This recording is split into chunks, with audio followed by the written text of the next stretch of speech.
What's good, everybody? Welcome to another episode of the Battle Show. Today, we will be talking about what to invest in for the future in 2023, part two. I know we talked about a lot of different industries and stocks in part one, which was dope. So make sure you check that out if you haven't already.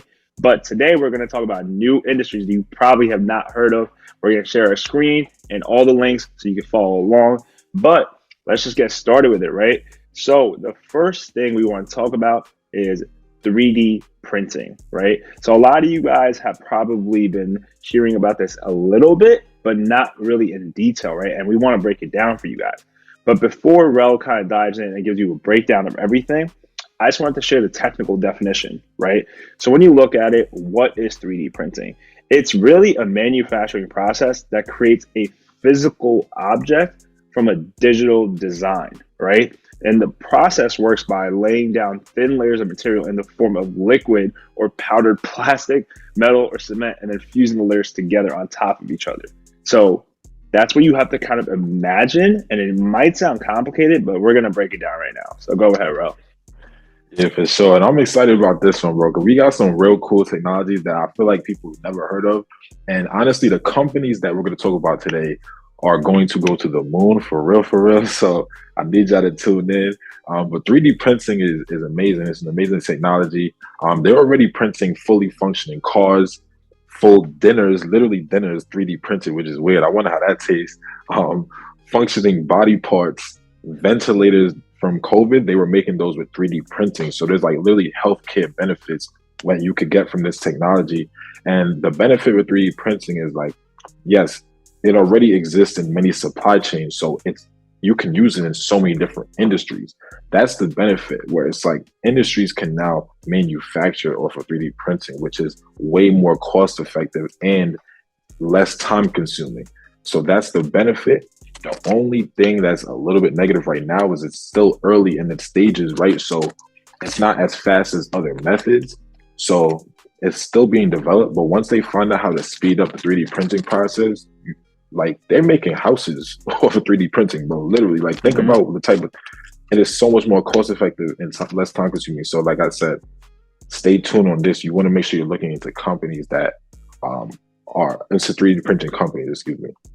Right. And if you think about it, right, so this is kind of the different industry. So when you already think about it, we talked about the medical industry that's going to gain a lot of traction in this. Obviously, homes and buildings. And yes, it sounds crazy, but this is going to save you a lot of construction material as well when you think about it, right? Which obviously is going to then impact real estate in a whole different level. Then you got food, which we talked about, firearms and military. So this, you guys might not know, which is completely cool, but what makes United States, and it's funny, I'm actually wearing the sweatshirt, is the military, right? Obviously, we have a really large impact in what we do for the military and how powerful we are.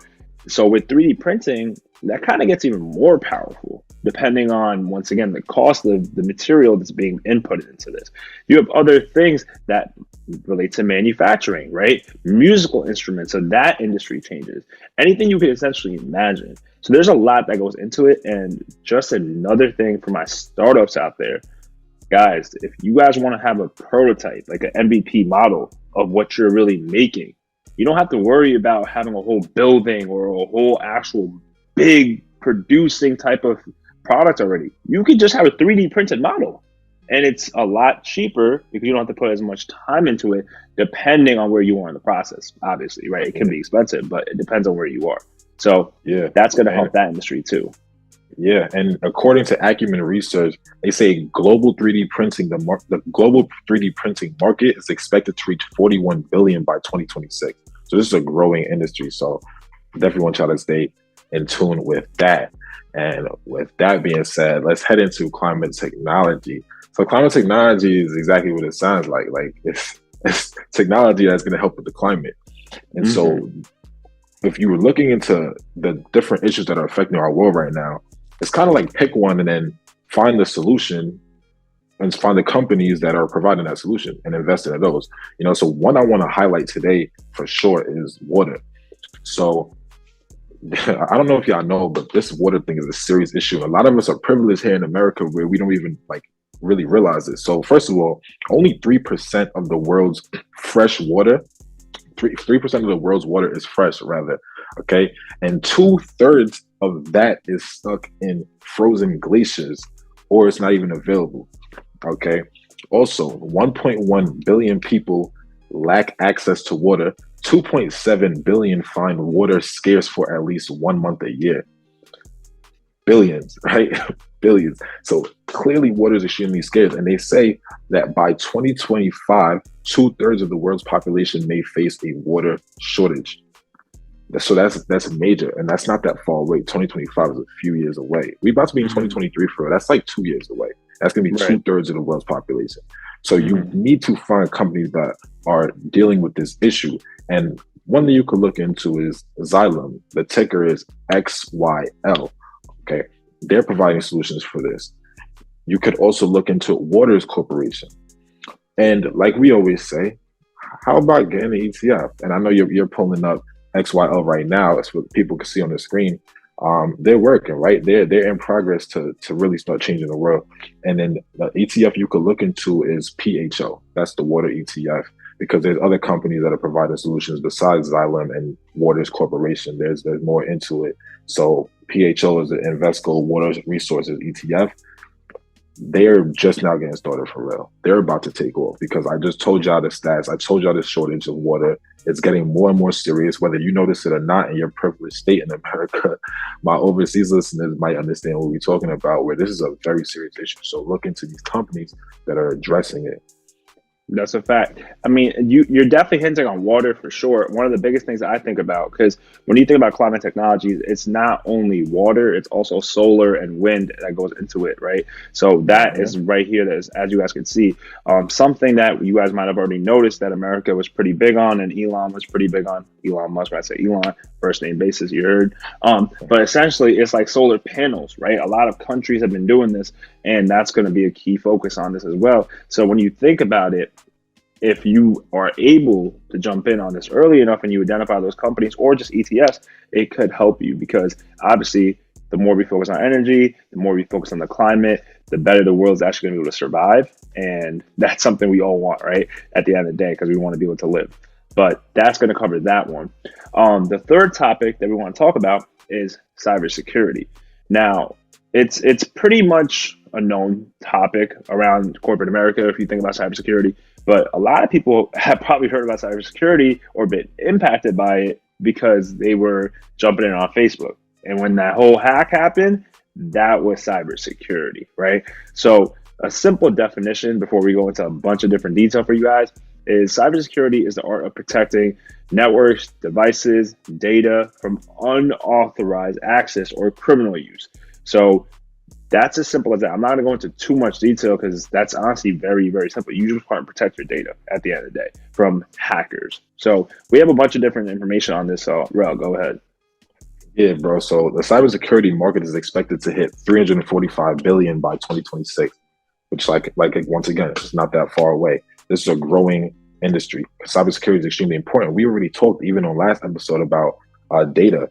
And we're going to get even more into detail about data, but it's like data is so important, as y'all might realize just by being a citizen in this world, in this country right now. Your data is being monetized, right? Like your data is so important.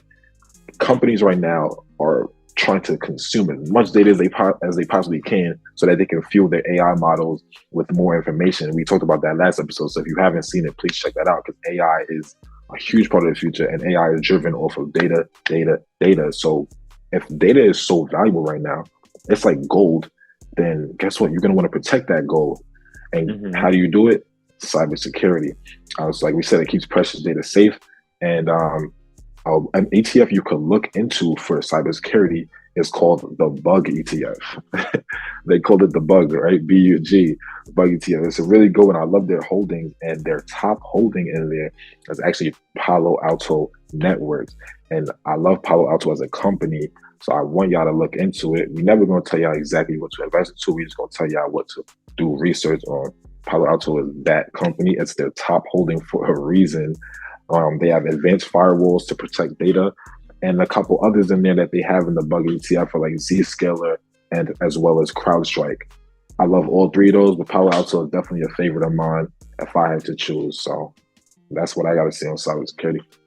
And then, guys, if you just think about it, right? If you feel like you haven't been impacted by it, that's great. But I'm sure if you think about your friends or family, they probably have. So when you think about Google Authenticator or Microsoft Authenticator, that protects you guys from cybersecurity, right? Even when you have different passwords that Google or Microsoft or whatever has actually started populating for you, that protects you from cybersecurity. And then if you look at it, just global attacks increased by 28% in the third quarter of 2022 compared to the same period in 2021.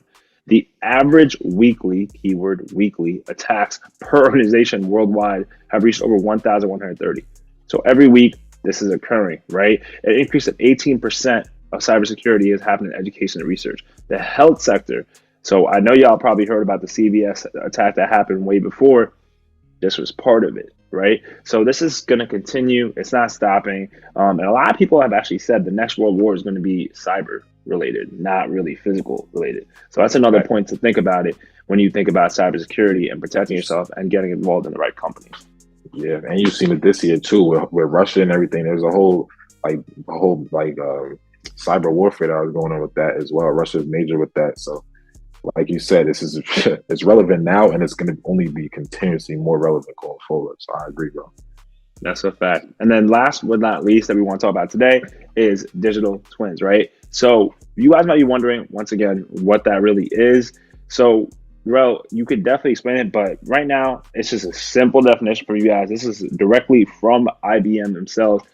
It's kind of pretty much what it sounds like. Digital twin, right? Like digital twin is a virtual model designed to accurately reflect a physical object.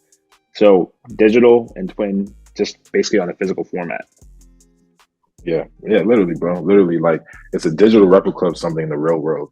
That's all. And you have to understand why this is valuable. So, for example, a digital twin could be a jet engine, it could be a wind farm, it could be a building, all right? It could be a whole city. You can make a digital twin of a city. And why this is used to replicate processes in order to collect data. So you want to know, for example, how much energy your product will use. You could use a digital twin to figure that out. You could also find out how much noise it will make. You can use a digital twin to find that out. So it's like you're pretty much allowing yourself to test out a product without going through the same processes you used to have to do to test out products. So it's so much more efficient, and you can make fixes right on the spot, and then just kind of like see how it works. So you might start to imagine just how valuable this could be to so many different industries around the world. So the way digital twins work is they combine multi-physics simulation, excuse me, data analytics and machine learning capabilities to demonstrate the impact of various scenarios, environmental conditions, and other variables. Okay, so there's three types of digital twins. You have product types where you're mimicking how the product will work, as we just talked about in the physical world. Okay, you have production types, which help to validate the efficiency of a manufacturing process. You also have performance types, which help you improve system efficiency. All right, and so something that it's funny, like I wonder what company is specializing in this right now too, has a whole separate side of their company dedicated to digital twins. And lo and behold, it's the beloved Microsoft. And if y'all, I can't say enough about Microsoft, but just so y'all know, some of you may know about Microsoft's Azure platform. Well, Azure has there's an Azure digital twin, which is a next generation Internet of Things solution. So they have an Internet of Things platform, which is going to which is like for digital twins. So companies can really use Microsoft's Azure to get their digital twins and start working on their products. So Microsoft is providing a platform for that, for the Internet of Things. And it's like, man, what do they not do, bro? Like, what does Microsoft not do at this point? That's a fact. Nah, it honestly crazy, right? So when you think about it, y'all, it's obviously technology that's still evolving, right? It's still being constructed and still developing. So Microsoft is just jumping on the board and putting their money to this type of technology, and that's what's going to help them scale. And not only is it Microsoft, as you see, clearly IBM is doing the same thing. I know Rel already said it, but the advantages and even benefits of it is, once again, he kind of said earlier that you are able to see something that happens without putting too much time into it, and that's because it's more efficient, right? Literally, even after a product has gone into production, digital twin can help mirror and monitor the production systems. right? There's better R&D, which is research and development, a product end of life as well. So it does a lot of different things. And this is technology that I haven't seen yet, obviously, right? Like you haven't seen it, it's developing. And it kind of thinks about like metaverse in a way. That kind of helps me think about it at the end of the day, because they're going to replicate what we have in physical format to digital. And that's what metaverse was already doing when it was building a lot of these banks and a lot of these fashion shows and a lot of these malls and real estate within the digital world. So that's just one type of thing that you could think about. Yeah, and I love what you said about like R&D, right? The research and development costs, because now companies could cut down on that, because if they have a digital twin, this now helps them out with their financials, which makes them more attractive, which brings in more investors. So digital twin has multiple benefits, not just for the product itself, but also for the revenue that they're able to keep inside of the company without having to dish it out to research and development. So, hey man, there's multiple benefits to this. So you definitely want to look into, for example, Microsoft was providing a digital twin platform for companies to use. So, and listen, y'all, like there's a lot of information, right? Like when we talk about things like this, you guys might seem like you guys get lost, or you might seem like, wow, I'm not really sure what to think about this. But that's why we want to provide you this information, so you have it, right? And you could do your own research on it. We're going to obviously give you all these links, just like we did last time, and you're going to follow along. However, we strongly encourage you guys to do your own research and see what you like, and see if you're able to start spinning your wheels and start thinking about other technology or companies or assets that you want to invest in, and let us know as well. So that's why we do these type of episodes, and that's why we hope you gain value from it. And if you do gain value from it, please do us a favor and like, comment, and subscribe to the channel. Plus hit the little notification bell, because we drop 2 videos a week, and you don't want to miss them, man. We appreciate you. We're going to drop another video on Monday that you have to check out. But until then, peace. Peace. Soundstripe.